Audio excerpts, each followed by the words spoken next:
All right, Jimi Maroudas, welcome and thank you for being here with me today in my studio in the Basin.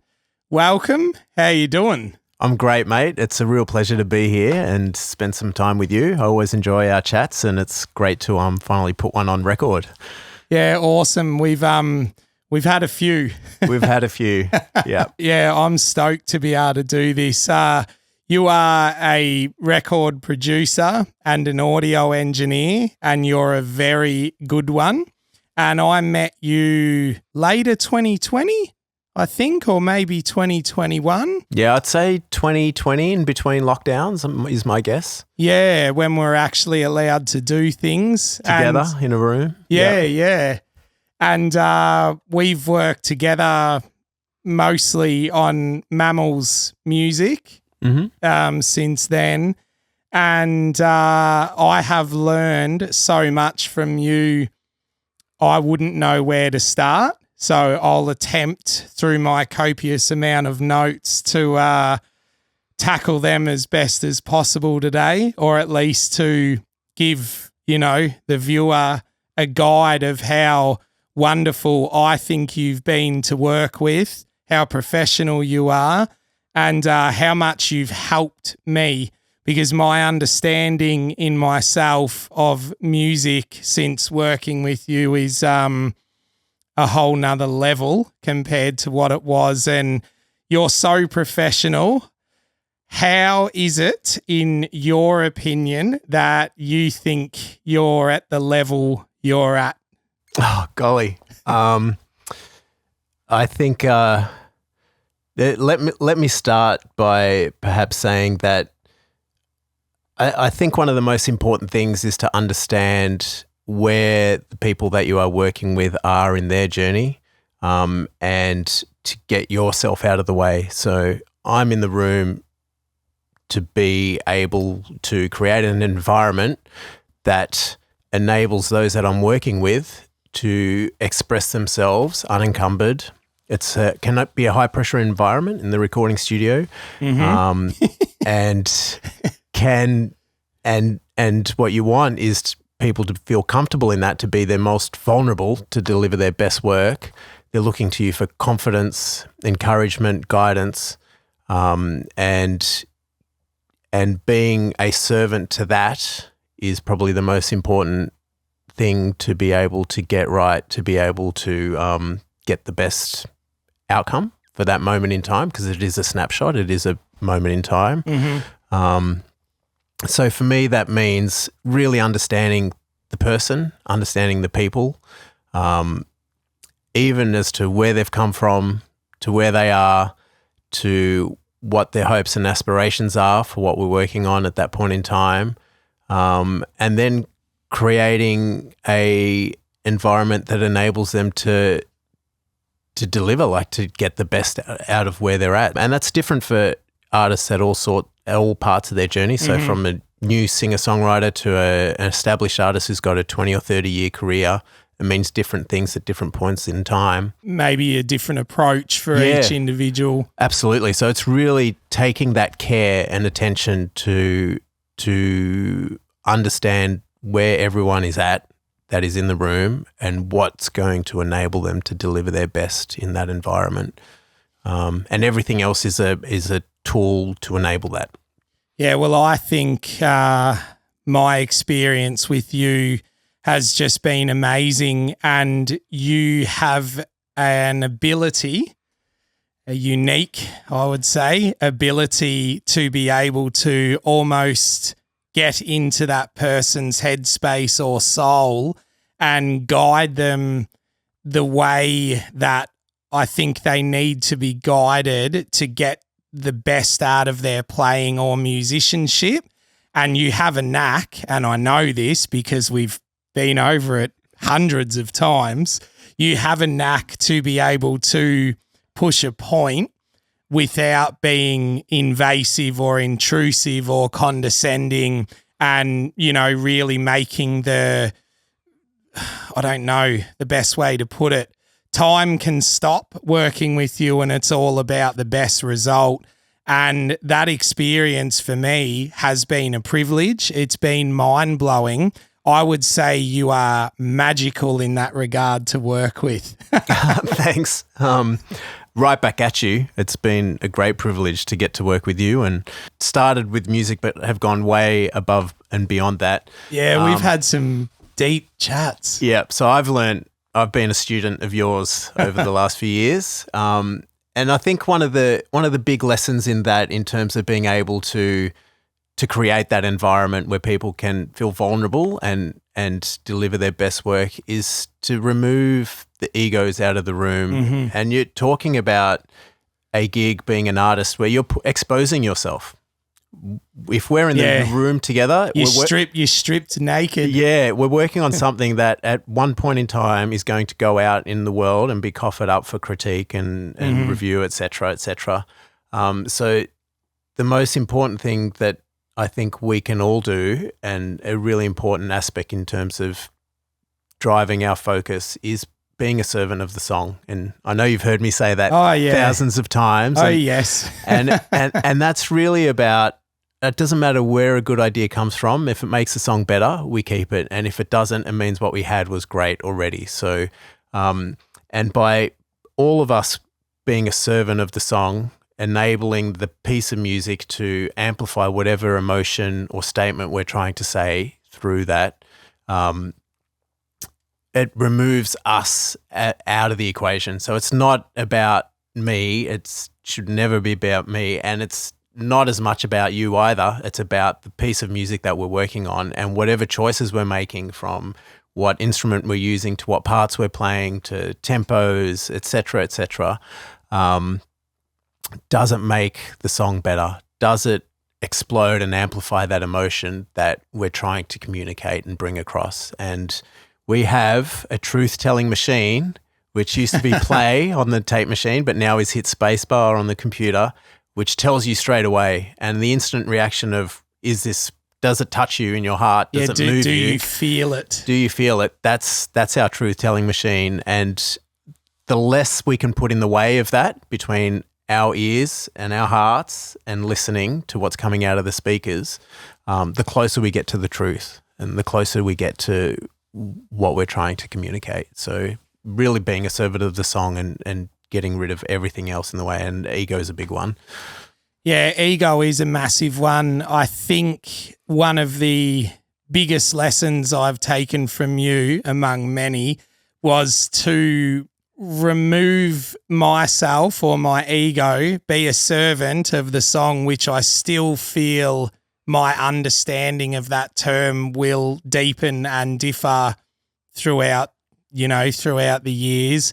But the main thing, if someone asked me, what's Jimi like to work with? I'm like, well, he is there as a tool or an enabler. I don't know how to explain it properly, to help be a servant of the song. And when I hear you discuss audio, music, mixing, reproducing sound, I hear a depth of professionalism and wisdom that I think is that little bit elite above the norm.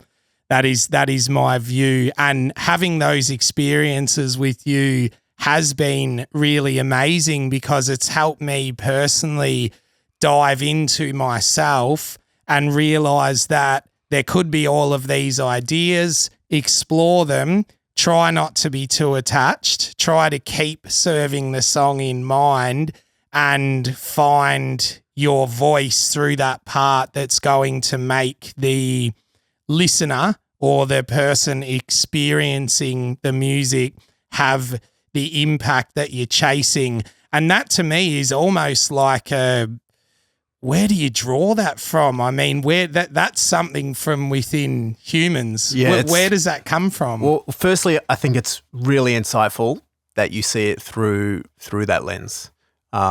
Most people get fixated at step one, which is the technical ability or the equipment, the tools that we use to create, and go down that well. And it's a deep well. You can get lost in that aspect. It's a well. Right? It's a well. But the fact that you're able to zoom out of that and see that as a tool and a method and a mechanism to be able to enable your creativity already puts you in the mindset of where you need to be. And one of the great things that I've really valued working with you is that you're a great student. So you're constantly learning. You're constantly looking for the improvement. But I think it's a really important point. It's not to say that to flatter you, but it's to say that you require that mindset to then be able to go to that next step. Yeah, and grow with it. Absolutely. And we're all students, like we all stand on shoulders of giants. So you mentioned how did I get to that phase? And I think of the wonderful teachers that I've had along the journey.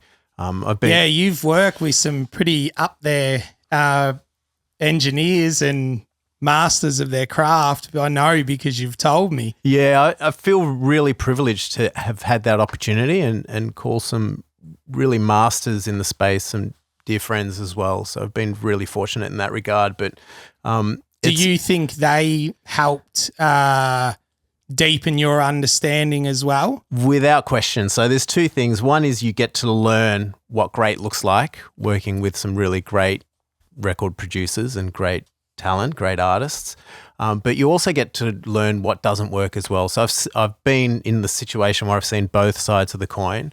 And some of my greatest lessons, like some of my mentors, I remember being in the room when a person that I spent a lot of time working with in the studio and assisting was working on a project that he was less doing it for the love and was more of doing it for a favor for the record company and also needing the money, which is totally reasonable, right, and rational at that point in time. But at the end of every day, when the room would clear, there was no label, no artist there, and it was just he and I, he would say, I would rather just go cut lawns or do something else than be here working on this music that I'm just not really connecting with and I don't think has great integrity to it. And that was a great lesson for me that before getting anywhere near a recording environment, one of the most important things for me to do is to understand the person I'm working with. So that there's many things that inform the art and the artist and who they are, their upbringing, where they're from, what's happening in their life at that moment in time is all critical. I can share another story where I was working with a band that were recording 3 or 4 days a week out in a beachside location, and they were touring the other 3 days with a US band at the time. And we reconvened on a Monday, we're doing some vocals, and for some reason the singer was just not connecting with the song. And I couldn't work it out. We'd run 2 or 3 takes, maybe 4 or 5, and I'm thinking he's warmed up. It's just not happening for some reason. And guitar player was on the couch and he said he must be thinking about his girlfriend. I'm like, so I stopped the recording, cut the monitors, said to him, what's going on? He said, he split up with his girlfriend of 3 years over the weekend. I'm like, right. Wow. This is really important information. There's not a chance he's going to be connecting with his song or singing if his head is somewhere else. So I just went into the vocal booth. I said, hey, mate, let's have a chat. Let's have a break. And, he let me know what was happening. And I said, go have a surf. We're literally across the road from the ocean. Go have a surf. We've got lots of other things to do. Come back and sing when you're ready. So he went and had a surf, came back a couple of hours later, said, I'm ready to go. Right, let's get you in. And it was there. He was present. Oh, he was on. He was in the moment. Yep. Because he got the space to clear what the baggage that he was carrying and bringing into that room. And that's important information. Yeah. Like knowing what's going on and what's happening is really critical to being able to unencumber people to feel comfortable to deliver their best. Well, that's what, you have, as I mentioned earlier, you have the ability to be able to understand and see that it's a human project. And at the optimum, humans can deliver really well. And at their worst, which we all go through, we're all human, it's really hard. Absolutely. Yeah. So, so I'll end where I started, where it's really important to have that student mindset where you're coming in with that learning mindset. And I think that's it's been one of the joys of working with you is that not only in your music, you just bring it to your life. So it's, yeah. Yeah, awesome. I just appreciate hearing your words because you have a deeper way, and I will say that a lot today, just a deeper way of coming across or explaining that. And I have worked with producers who do it just for the money. The connection isn't there. I've worked with people that are rushed and had to get it done or didn't care or just weren't there. Now, under time limits or record label or something like that, yeah, you've got to get a job done sometimes. Like I work in construction for a day job. I have to do it safely, but I'm not creating a Swiss watch. I'm building something that just needs to be done right. So you sometimes don't have that space to do that. Music for me is a total different ball game. And when you're with a producer who can guide that and really bring that out, for me, that's where the magic happens. And I've never seen you slip at all through all of the work we've done and the back and forth, because I couldn't count our text, WhatsApp, email chain, phone chain. It's massive. Yep. Some of the WhatsApp videos I'd send you would be 10 minutes long. I'm trying to explain a riff or this transient or that part, and you've just been accommodating for all of that, which is really cool. And I don't think I've ever told you this story, but I want to. My first meeting of you, my first memory was at Sing Sing doing the drums with Zane on the kit. And you sent me an email asking what DI I would prefer, showing me all the gear on a list and how I would want to just come in and do rough guide bass, nothing permanent. So since then, I just thought, this guy is really in tune and goes into depth about his stuff. I've almost never had someone put that much care into something that was never going to be permanent. But when I went down there that day and we formally met and we did that bit of work together, I remember being so nervous. I remember being in a work shirt. I remember being stressed out. I had this big, I said this in my previous podcast, I had this big Neve desk, all of this gear. I was fresh into the band. Thankfully, I had no idea who you'd worked with and how much you'd actually done, because it probably would have made me feel a little bit more nervous. But I've never forgotten that, and it's something that I've carried and continue to learn from today because, as I've said, you don't slip. Every part matters to you, and I've been in your studio mixing and we'll work on cymbal hits or the velocity of a snare, or does that one tom need to come up in that fill or whatever else, and that's been amazing. Yep. The detail. I mean, what is unimportant to the heart? I think everything is important. So having good point. Having that detail mindset really matters. Like taking that care really matters. You're dealing with people who you're dealing with their life's work, right? So yes. We've been fortunate and privileged enough to work on Mammal's second record. This is your first full-length album with them. Yeah. As you mentioned. So that brings a whole different kind of dynamic to it. That was a new world, that experience. So it all matters. Like I think it's all important. And it's not just saying that, giving it lip service. It's actually, this is what we will leave. This is what we're going to put out in the world, as I mentioned earlier, but that we will leave when we leave the world as well. So it's life's work, right? Yep.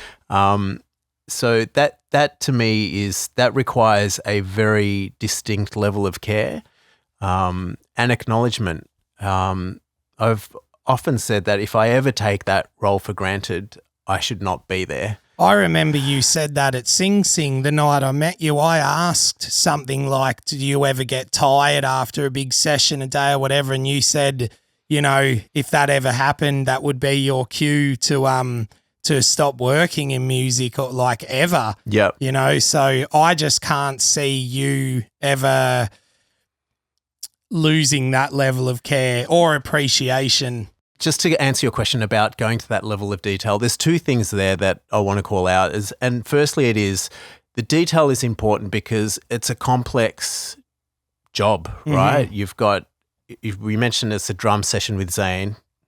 Love Zane. I will take every day of the week in the studio with Zane. Love drum. you, mate. Yep. Can drum. Hit drums. His drumming is almost as good as a person he is, which is very, very, very good.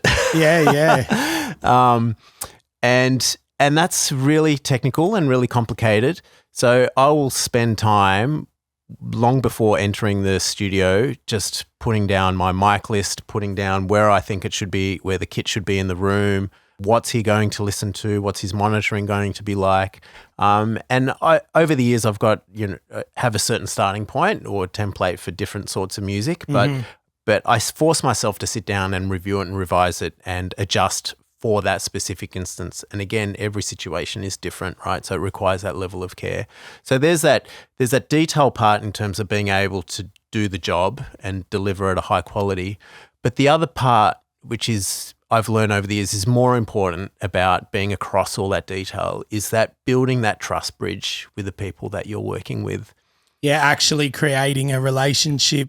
Yep. So they know when you walk in the room, you know that all you have to think about is the performance, because Jimi's all over I've spoken myself in the third person. Sorry. The desk. He's all over the dials. That Seinfeld episode. Jimi's all over this. He's all over the desk. He's smashing it. But walking into the room that it's going to sound good. There's been care and consideration taken into the signal chain, the mic, the DI, the instruments. We've already had the conversation a week before about making sure your drum kit's tuned, you've got the right skins on, they've settled in, the guitars are set up right. So you come in, and my ideal is that you come in, and this is the second really important part of taking care of all the detail parts, is that all you have to think about is the song and the performance. And they're the things about serving the song and enabling the amplification of the emotion that we're looking to get there. So by knowing that you're in a room where someone's taking care of all of that stuff, you don't have to think about that. Yeah, you now can relax on just the playing. Is this really communicating? Yeah. Are we at the right spot where this needs to be? Is it the right tone? Is it the right aggression? Should I be playing it with a pick? Should it be fingers? How hard should I dig in, etc. So you're operating at that level. And to me, like, people will often say, there's magic that happens in the studio. And my thinking on that through experience is that you enable that magic by taking away the things that will hold that magic back. And that is, if you're going into the studio thinking about, do I have the right basses here? Do I need to be ringing up someone to get something else in? Do we have the right snares here? Should I be running, sending someone down to the music shop to get this and that, etc. And if you're lost in that, is this going to be recorded? Is it the right mic pre? Like, are we getting noise and hum through here? You're perhaps not ready if you're not all over it. You're lost in the weeds, and you're not thinking at that higher level. You're not able to come and connect at that higher level. Whereas if you come as a starting point at that higher level and everything else is taken care of, now you're in a zone where you're creating an environment where people can enable that extra magic to happen. So it's like, have we tried this? Why don't we try that? Because we're not thinking about all the other stuff the gear that's going and everything hold else. us back. It's like, what about that funk guitar in Penny Drop? Should we try that? Why not? How does that sound? Sounds great. And by the way, that's the one that stuck. that one that Pete did on the fly, off the cuff. It actually stuck. Absolutely, yeah. So, but if we're lost in other things that are technical, detail oriented, that we can really resolve way before getting into that space, we're not going to get there. We're not going to get to that. We're just going to be chasing and getting to base level, kind of base camp at Everest, whereas we're looking for the summit. Yeah, that's really good advice. It's very sound advice, and, anyone recording or that could apply that way of thinking, really can put it to other parts of their life. So being able to apply that thinking through recording and through other areas of life is important. And for drum geeks, I want to touch on something. I watched you guys because I came down and did a lot of filming. It was 4 days or just under with with set up and pack up, everything, fills, parts, variations, making sure every hit was amazing. Sending them to Pete to have a listen and send some feedback. Yeah, getting some feedback. Yeah. He's Pete, on the tractor. Yeah. Pete out on the farm listening. Thought about this. And he does get back very fast and gives quite an abrupt message, which is, once you're used to it, you can really take it well. If you're not used to it, it could probably come across a little bit harsh. But I was down there filming, watching that, and it was fascinating to watch you guys just do the back and forth with the magic. I was silently creeping around in the room, getting the video, and all it was about was locking in. And you're so right. The concentration was just on those parts. And that to me is a next level drum recording session. Now, I've seen people take 15 hours to track a 3-minute song. If that's what you want to do and that's what you need to do, great.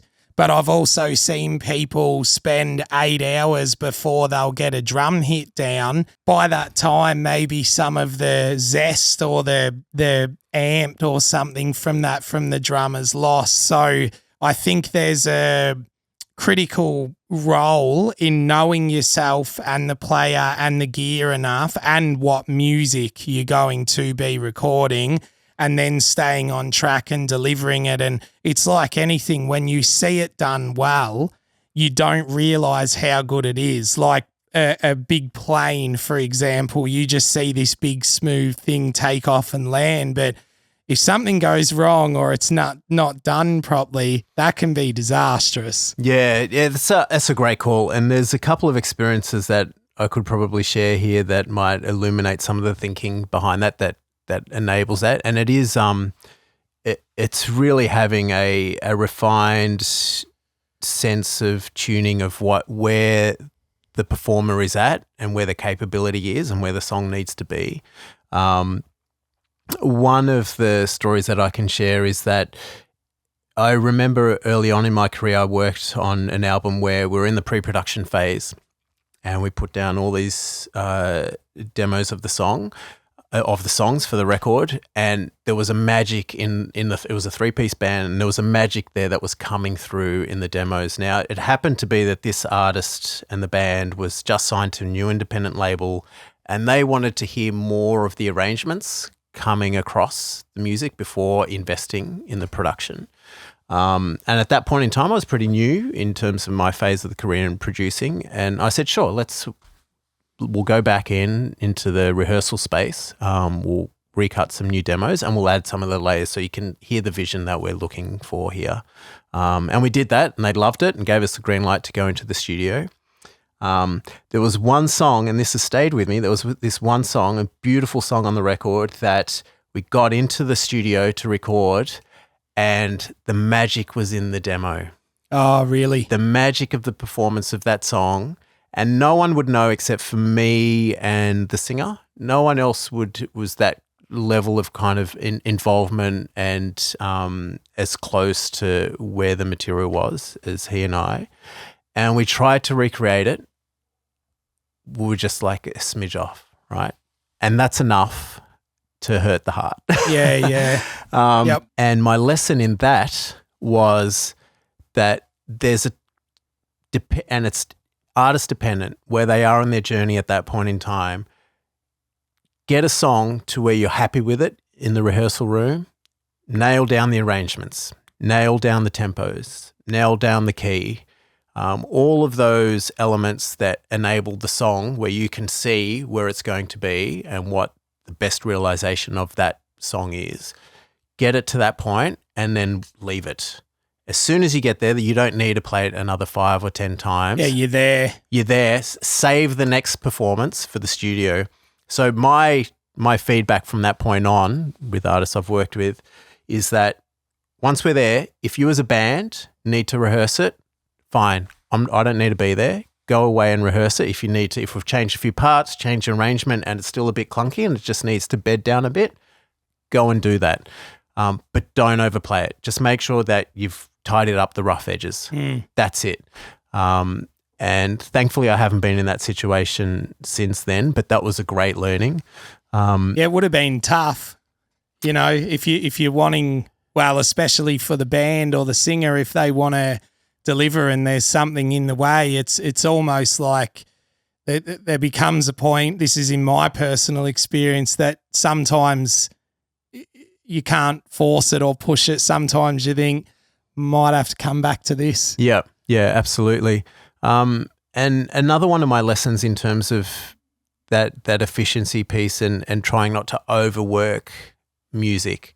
And I've seen it where you get it to a point, it's sounding great, and then you spend another few hours, it dips down, and then it comes back after a few hours. As an assistant, I was really lucky enough to work on an album mix with an American producer who's won Grammys and worked with all these great artists. Awesome. And his first mix took the longest. It was 7 or 8 hours. Once we had all the signal chains set up and everything going where it needed to be. After that, there wasn't a mix that took. Were you in Oz or abroad? It was then? in Oz. Oh, awesome. Yep. And after that, there was no mix that took more than 3.5 hours. He'd get it to a point and say, right, I'm ready for the band to come in. We can iterate from there. 3.5 hours is pretty quick. It's pretty quick. It was very quick and a great lesson. I went and it was sounding really great, right? So obviously there was preparation to get everything, all the signal chains right, all the right things on the right faders. So he was just coming in. So this is desk mixing. Very much so. I went from that project to working with a top-tier Australian producer mixer on a record which ended up being a massive hit, #1 album, etc. And a mix would take 18 to 20 hours. Ooh. It would be midnight. I would be arming the tape machine that we would print the mix on, and he'd say, right, I'm ready to print. And then you almost start hearing things then. And then he'd stop halfway through and say, I just need to adjust this thing. So if you can't see him on the camera, I'd change that. And that was like 5 a.m. we're still doing that. So I'm still arming the tape machine. Wow. Ready to put down the final mix version. He's like, I just need to change this. And that was a 2 or 3 week album mix, that project. And I was really lucky that I'd come from working with a world-class level where I could see the efficiency of the decision-making and getting to the essence, and then seeing where it can be overworked. Now, we ended up on this with the Australian guy, great record, right? Commercial success. It just sounded fantastic. Yeah. It was just the way that we got there that was different. Yeah. And for me, as a young studio and assistant, it was a really great illuminating piece. And I was fortunate enough to work with a number of guys who had that kind of world standing, and it really struck me the confidence in their decision making, where they would come in and very quickly have something sounding really good. And from there, it was just really specific refinement where required. So I worked on one pop album with a female pop artist and a Canadian actually mixer came out and mixed this one.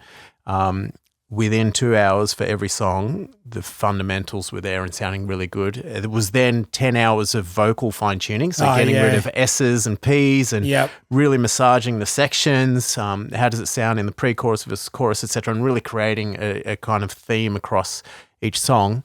And sometimes that went for a day and a half in terms of just the really refined vocal stuff. Yep. Knowing where we are at that level, where we need to be and how long that can sustain for, and when we need to have a break and say, right, we might have got it all for now. We've got it all for now. Let's listen with fresh ears, and come back in the morning with fresh ears, and we'll know whether we've really got it or whether we need to get back in there and do it again. Yeah, well, that level of detail, I mean, it shows in the drums because they're awesome. I love all the parts. I wouldn't change anything, and I'm arguably more fussy on the ear with drums than I am bass. I'm just naturally tuned into drums. I don't know why. I was a lot younger before bass, but yeah, you guys just nailed it, and it was so great to see. And I was just actually thinking when you were talking about those, producer recording experiences, that to be able to back that up day after day is another thing too. To be able to be like, we've left some magic here, let's take a break, come back and connect to it straight away. So there's definitely an art in that. And what I've found through my years of audio production, of just living and breathing music, especially the last 5 years, that the more you understand, the sort of more there is to potentially understand on a deeper level. And once again, you've just helped with that. And it's really nice to be able to hear you explain your side of it, because everything you're discussing is how I've grown and what I've taken. So I feel like I just had this opportunity, and it was like bang, especially from a band that I initially said no to the first time because, I'd had enough of bands. It was the last thing I was looking for. And then when I got introduced to you and the guys and other people through the game, it's just been amazing. It's just cemented in even more for me how important music and playing is, and how much I love it and how much further I want to go. And sometimes I feel quite far, and sometimes I feel like I'm just a beginner on this road. It's a pretty interesting journey. It has been. yeah. And on that, like feeling far or feeling close to your capability, like feeling comfortable with it. One of my lessons was that your confidence, your technical ability precedes your confidence. So you will be really capable on your playing before you feel like you're capable on your playing, like having the confidence to say, hey, this is actually fine. This is actually more than fine. This is actually great. Yeah, you've been a psychological and a spiritual mentor for that, for me personally, because things you've said and guided me with over the years, I'm like, he can see something I can't, and maybe I just need to shut up and listen. Well, and you mentioned earlier that you were new to this band, right? And it was a band. So everything was new. Everything was new. I hadn't played with a drummer for 4 years with original stuff until the day I met Zane. Wow. So I went down to the studio, and of course I was a bit nervous. Yep. I thought, I don't know what's going to happen here, but we had a good laugh, and there's some connection there with rhythm, so that's good. It's critical to have a drummer with good timing for me anyway. Yeah, I think for everyone, but I wouldn't have known that had you not have just told me that. No, I hadn't at all. I left corporate bands and wedding shows and sort of started my own thing with my website and YouTube channel.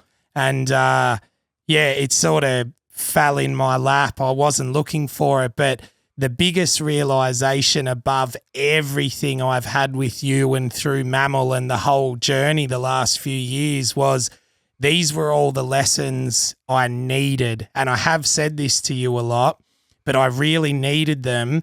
And I don't think I would have been ready for these 10 years ago. I wasn't there yet. I was still in the fixated phase of, maybe your gear matters more. And what's happened with yourself is you've helped me realize that, the knowledge is there, the capability's there, but it was also about tying it all in. And I remember two things. Before I went to Germany at Warwick Bases, you said to me, every single person you meet, just be aware or assume that you can learn something from. And I thought, that's really cool.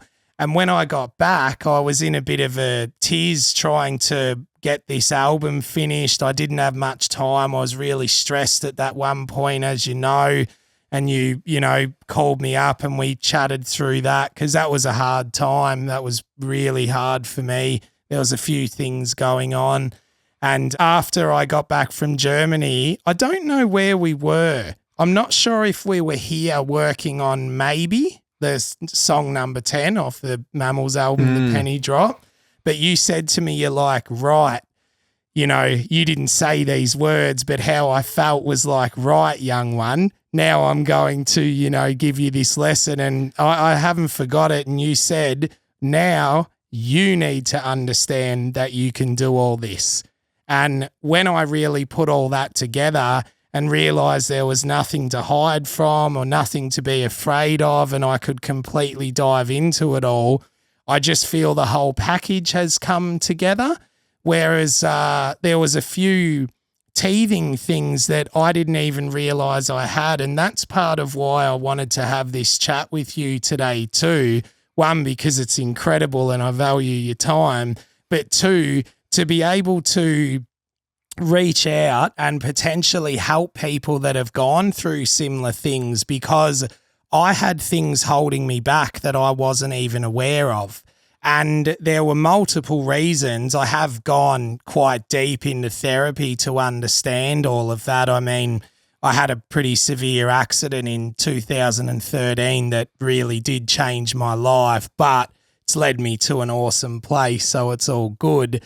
But these things I had to push through, I don't believe, and I have sent this in out on a walk with the dogs. I'll send you voice messages, you know, I'll have all these thoughts and have to get them out. And I said to you that, you know, I just feel without these lessons, I wouldn't have moved through to the place I need to go to. So I've always had it in there, and you've just helped with real world experience bring it out. And the way I was able to move through that was to just accept that there was a lesson.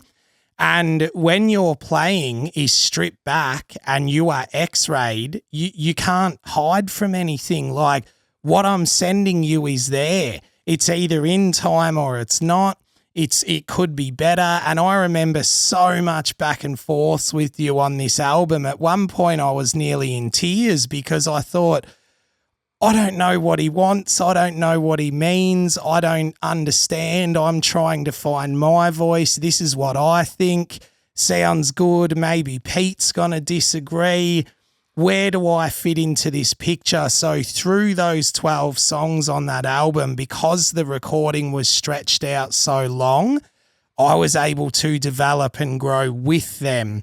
And looking back through all of that was just amazing, because I really start to grasp and understand what you meant. And I remember parts where I would be fixated on a technical part and you're like, let the guitar do the pull-offs or the rhythm.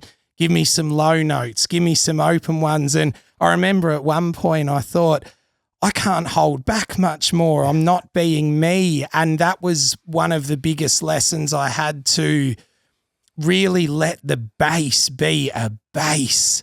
You know, am I contributing being a musician, a bassist, or am I just trying to play riffs that I think fit? So zooming out was a lesson that I just didn't know I needed, and I'm thankful for it every day. And I feel like in the last few years, it's like trumped my last 10 years of experience. So I'm so thankful for that.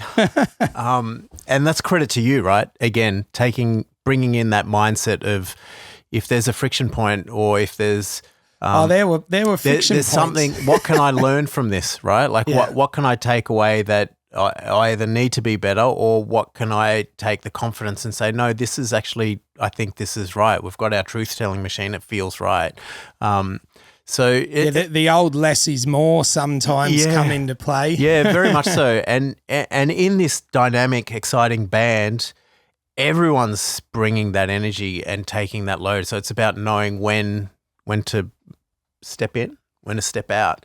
There's an art in that in itself. Yeah. And that's an experience-based art in my view. Yeah. And as you mentioned, like, you're under the microscope and this is where, to me, creating that environment of being comfortable and to be vulnerable is crucial, because there's no greater microscope than pressing play and hearing it back and soloing it or hearing it with the music. And that happens 1,000 times a day, every day while you're in the process. So my experience is that with artists at all phases of their career, again, even established long-term artists will walk away from a recording process having changed and having learned something that they will then bring into the next process. Yes. Because you're constantly, even if Zane's drums are done and now we're focusing on the other parts, he's on the couch listening back to his drums 1,000 more times and going, I could have done this. I could have done that. What if I did that? What if I did this? That he will then bring to his next recording experience. So your learnings, as profound as they have been through this journey, there are new learnings that await, that you'll come in to the next recording process evolved and more refined. And now the lesson will be something else. Like, it will be another form of self-reflection that will be brought upon and that you'll learn from. And yeah, I know some artists that have had some incredibly successful records. They can't listen to those successful records. Because it's that moment is tied up with so much of who they were and where they were at and their confidence and their capability and all that stuff. But there's one other thing that I think is important to touch on that we've kind of skirted around the surface on a little, in terms of that building that toolkit, right? And getting the technical nous and capability, whether it's on your instrument or whether it's what happens between your instrument and the recording interface. There's a time and place for that. Like, it is important to know your stuff and to know what's going to give you what. And certainly in the early phase of my career, it was all about, what compressor, what microphone where, what position in the room, all this kind of stuff. But once I got to that ability, it then becomes about, well, to what ends? Why are we doing this, right? What's our main output here? Like, we're looking at amplifying an emotional output, whether it's remorse or a sad song, or whether it's empowerment. What is that emotion that we're trying to convey, and are we conveying it in the best possible light? That's our net sum of what we're trying to do here, right? And is this the best reflection of that song and our performance at that point in time? And everything else sits underneath that. So then it becomes, well, what tools are going to facilitate that? What signal chain is going to enable that? Just because we have 5 compressors and we know how they all work and what they do, if we add 5 compressors to our signal chain, guaranteed it's 90% likely going to suck the life out of the sound, right? So it's not about... Sorry to jump in. Have you seen that meme, the photo where the guy's on the compressor dials? And it's like, should we tell him that for the last 10 minutes it's been on bypass? Yeah. And that happens to all of us. Like, it's that's a different question with the psychoacoustics, and we've all suffered from that because you can get lost in it. And that's where having that perspective and stepping away is really important. And I've realized that over time and built little routines and techniques to be able to do that and ward it off against that. But yeah, so it's one thing about building the capability. The next really important part is building that critical confidence where you can say, I actually don't, one note here is just absolutely perfect. That is going to hold over the next 2 bars whilst the toms are doing some pattern, or the guitars are also holding a note or chord or something like that. I don't need to add that extra little flourish is actually too much. Yeah. Or that extra thing in the signal chain is actually now sucking a bit of the dynamic out of the sound that is taking away from that emotional feeling that we're trying to convey. Yeah, because I've done this with mixing in here.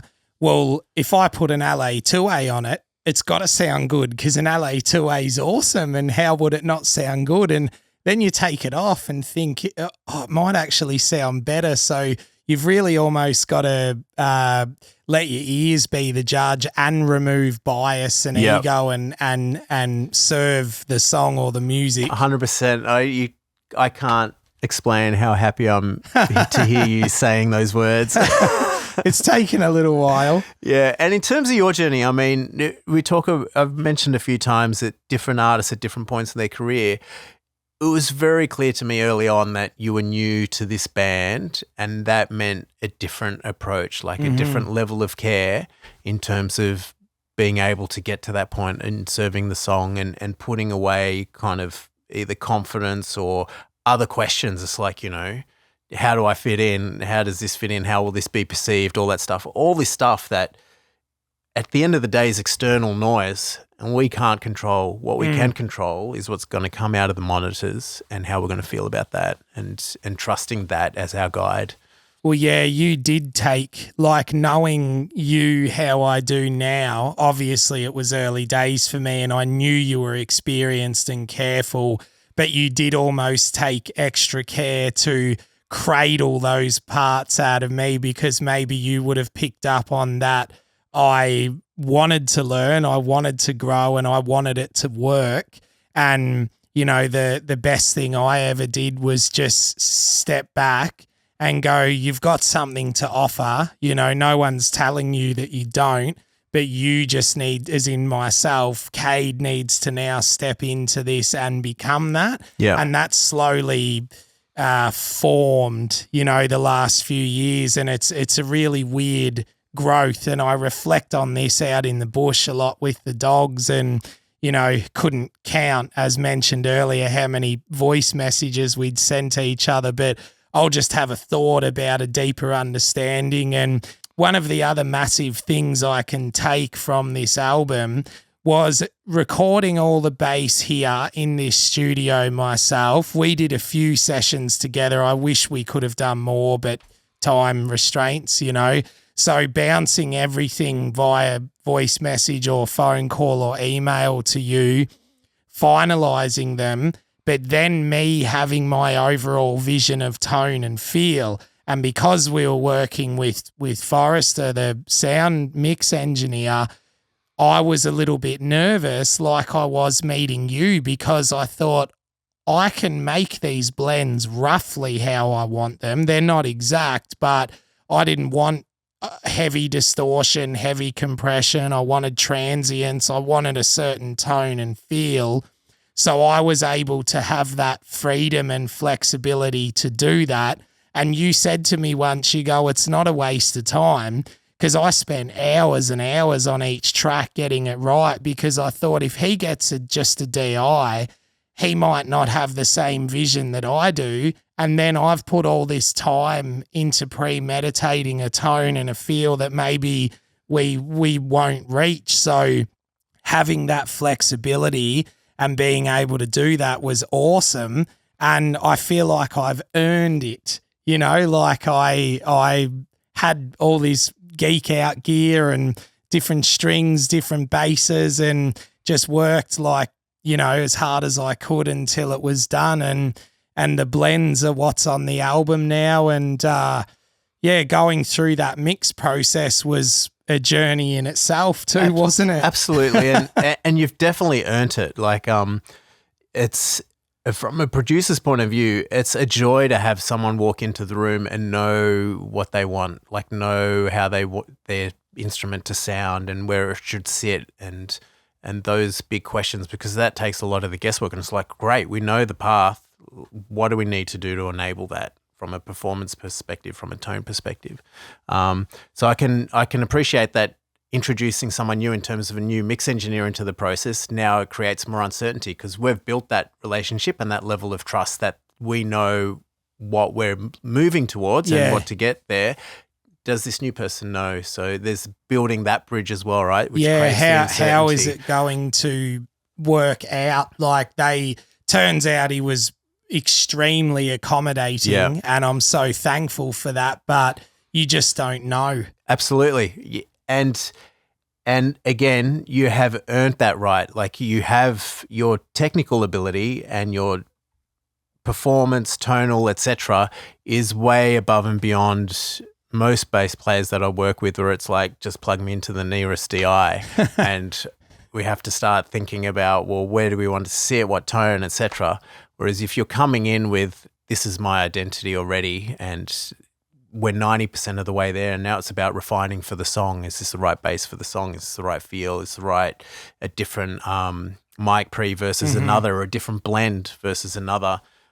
It's a great space to be working from. And again, mentioning earlier, how do we get that creative magic to happen? It's by answering those fundamental questions first and then coming at it from that higher level and going, well, now how do we make it sit for this? And I think Maybe is a great example of that, where such a journey, that song, isn't it? And it all comes together where there's this beautiful melodic bass that sits underneath this beautiful vocal and instrumentation, big sound spacey palette. drums. And there's this technical acumen that I don't know anyone else who would write and be able to play those parts. Anyone who'd be OCD enough to sit down and put that much time into it. and to me, like, that's a great example of it all coming together. And obviously you mentioned earlier the collaboration piece as well, but the pieces were there to enable that collaboration. Like I'm envisaging this great slap section for the end percussion bit, but can't quite play it, then you're working on other things, right? Whereas you've already come and written this amazing part, and it's about, well, how much, where, when does it come in, etc. So you're operating on that level, and that enables the song to really explode and really come to life. Yeah, which the few sessions that we did on that song in particular were great. I've got the video on my phone still of you where you're like, hold, wait, let it build. All right, good, let's go. Now that's your outro. Then we had to play with it a few times because I'm always wanting more, and you with your wisdom have guided it back to where it needed to be. So that's kind of, in my experience, the process. I'd go in with maybe too much and then have it shaved down enough to where, hopefully we're all happy. And a question for you. So my interpretation of that was, you're like, well, these are all my ideas, and I'm not quite there yet with my level of confidence and comfort in my place where I am in this creative process and the band or whatever. Yeah, it was all new. What do you think? So that was how I kind of interpreted it. Was that the right interpretation? Oh yeah, it was like I just I was confident enough to give everything and to see, and I guess, vulnerable enough to see how it was going to be taken, but I never knew how it would be perceived. I mean, it could have been not what you were looking for. It could have been too much for the guys. It could have been too little. Like, I had no idea, and I thought, oh, well, we'll just go for it. Turns out it's worked out, but I was a little bit nervous at the start because everything was new, everything. And I think that's very human. I'm just glad I was able to, move through it. It's like Pete would often ring up and say, you can't be too attached to parts. Yeah. You've got to put your best foot forward and see what's best for the album and the song. And I mean, how many solos did he restructure and riffs and parts? And he has that ability to just be able to go, this is what the song needs. Yep, here's version 24 of this. What do you think? Is it better than version 9 or? Didn't Crime Scene have 21 intros or something I think crazy? 26, 27? I couldn't even keep up with the emails. And that was a really interesting conversation from a creative process point. Like, we got to a point where we had a view of maybe this song can be better. Shall we retry this? And my mindset is, anytime an artist says, I want to have another go at this, the answer is yes. Because they're feeling that. Well, 99% of the time, you've been listening to it those extra 1,000 times whilst the other parts are being worked on, and it's coming through and you're like, I'm still hearing that. I want to have another go. So 99% of the time you go in and it's going to be better, right? So the answer's always yes, in my mind. But that's not the case for everyone. So, it might be like, well, that performance is that snapshot in time. Yeah, it's the best I can give. That's the best I can give. So there was a point, it might have been with Penny Drop, I think, where we're like, well, how much should we recut here? Yeah. And again, that was a conversation, wasn't it? It was a conversation. And I think it's an important one because different people have a different view of where the end lies. in my mind, it's two things. It's that if someone's been hearing something and they want to have another go, so if Pete says, I want to have another go at this solo, great, let's hear the option. If Zeke says, I want to have another go at this vocal, mate, you've been listening to this and I know you're going to sing it with an intent that has been culminating in your subconscious over this time. Let's go for it. Yeah, let's get it out. And I hear the story, I think there's a U2 song where they're in the mastering room and they've recorded a vocal. Oh, right? yeah. So it's like, where does the finish line end? And in my mind, it's not done until it's gone. Yeah. So if there's something that is irking us or we think can be better and is going to be a better version of this song, well, then it's remiss of us if we have the opportunity and it's not yet out in the world, let's do it. Let's change that arrangement. How many times did the arrangement to Endgame, which is called, what's that called? Slings and Arrows. So we were doing vocals, the last vocal session, and that arrangement changed dramatically, right? And I was having to piece it together months later in the master session before sending it off to mixing, which was a headache in its own right, but a worthwhile one. Yeah, yeah. And that's about leaving that door open for that next level of creative thinking. And to me, that song with the arrangement edits came to life. Yeah. It was a collection of really great sections and ideas, but not yet fully a song.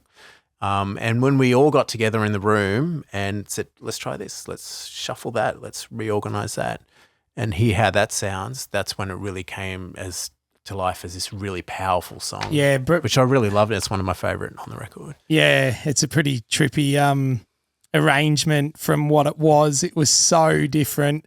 I remember chopping and changing and Pete didn't want some parts and Zane's like, nah, Kade's bass on its own has to stay. And it always is a creative back and forth, but in Mammal especially, I think overall the vision is to, create something with impact and energy. And I don't feel there's a weaker member or a weaker part in the band where anyone would be really willing to compromise on that. And I mean, you've known them longer than me because you worked on that EP in 2007. Yep. That's a long time ago. Yeah, it's a long time. It's fresh memories of that one too, like quite vivid memories. And the thing that really enamored me about the band at that point in time and continues to this day is the combustible energy that when the four of you get in the room together, where there's just this dynamite that comes together, and it's a bizarre contrast. And when isn't I it? think about this record, and I know that it was just so many compromises in the way that we made it. We're all separated, dislocated, etc. Yeah. The one of the key things that to me really set the frame of this album up and where we were headed was the pre-production session when we were all in the room at the St. Andrews studio. In Cheltenham there. In Cheltenham. Yep. And there were, over the course of 2 or 3 days. Yeah, 2, I think. I think 80% of the album was written with this Pete bringing his ideas, you coming into the process, Zane bringing in his ideas, and Zeke coming in and bringing in his energy. And everyone just walked in with this open mindset. That was the thing that really struck me, that I walked into that room when I came and the egos were not in the room. Yeah. Everyone was there going, what about this? I don't even think we knew what was going to come out. And we didn't. But the gold of the record was set then, and then it became about how do we make the best version of that. And that meant different things for different songs. So some lyrics changed, some arrangements changed. Yeah. Obviously parts changed as well. But I look back on that as being what set the foundational pillar for what came thereafter. And again, you mentioned 207 and now this album. It's that there's this thing that happens when you're in the room together that is, to me, it's incomparable. It's for me, Mammal, that energy that you and the band have together is something that just sits on its own. It's definitely, I think, with relationships, people, bands, life, I think if it's there, it's there. And if it's there, just use it. It's funny you mention about that energy and that almost, I guess, level of doing something as best as you can. Because whenever I do music, YouTube, send you anything, for example, if it's the best I can make it, I'm happy. But I think for me personally, how I've sustained through music is just giving it my absolute best. And if that means sitting with something for 50 hours, whatever the project is, that's what I've got to do. Yeah. I mean, we just spent all week on the penny drop clip, and myself and the editor went back and forth until we thought every shot was as best as it could be. And I mean, we've spent over a day or a day and a half, whatever it is, just on the colour, just to make sure that we think we've got it the best possible. And I'm happy there too. So I think if you're in that moment and happy there, then that's what you can do. That's all you can do. Yeah. There's two things there. I sweat the 1%. Yeah, you do. And I think we've had this conversation where it's that mindset of that's where the improvement is. That's where I can learn. That's where I can drive what I'm doing forward and get better at. So I'm constantly looking for that, even though I've been told, relax about the 1%, other parts are fine. Well, that I'm looking for that growth. I'm looking for that improvement. But the other one is what's your measure of success? Like being really clear about that. And that's a good question. And for me, I'll share what my version of success is in this realm. And I learned this on pretty early on in the piece when I started going out and producing my own albums, etc., is that you work on things that go out in the world, and inevitably there's feedback and critical review, etc. I can't control any of that. I can't control how people perceive it. And I remember pretty early on in the piece, I would be like, positive review, feeling great for the day. Negative review, not feeling so great for the day. And I'm like, hang on. So I'm obviously a pretty self-reflective person. I'm like, I'm not sure that this is the right way to look at where my value is and what my measure of success is. I can't control anything outside of my space within the control room and the artists that I'm working directly with. Why am I creating my sense of self-worth from external factors that I have no direct influence over? So I thought, well, what is my measure of success? And my measure of success, which remains to this day, which I framed at that point in time, it's that do we all leave the process thinking that this is our best work? It's as best as you could have got it. At this point in time. I don't want to leave any process. And I set up budgets and recording plans in a manner that there is no room for, here it is, but if we had an extra day or if we had an extra... Yeah. I could have got it better, but I didn't. Yeah. I want no excuses. And often that's meant I've put in more time, which is totally fine because I don't want any excuses from anyone in the room. My measure of success is twofold. It's one, do I feel like I've given the best to the process and to the artists I'm working with? And do they leave feeling that this is their best work at that point in time? If those two are together, I'm flying. Like that's my measure of success. Anything outside of that, whether it's a positive review, whether it's great commercial success, etc., is just the cherry on the top. Like it's even more thrilling that other people got it and are connected with other people, and it's meant something to them. But ultimately, I can't control that. But I can control what you do, what we do as a team together, and the output that comes from that. So that's become my guiding light in terms of what success looks like for me. So it's important to have that. Otherwise you can flap in the wind, one day it's windy and you're over here and the other day you're over there. Yeah, that's why I've enjoyed working with you and valued all of our chats and our time. And you've helped me grow in ways that I've touched on lightly today, but the way I see it inside, I would almost struggle to articulate. So, but I know that there's a lot there, and I'm so appreciative of that. Who knows what the future holds? We can only keep doing our best.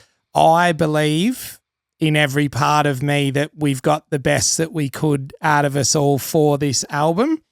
So I don't have regrets there. This time with you's been amazing. I can't thank you enough. It's lessons I didn't know I'd receive, and I'm so bloody thankful. Oh, mate, it's a privilege to have been a part of it. And if anything, like, I've learned just as much from you in terms of it's been inspiring to see the mindset and the dedication that you bring to what you do.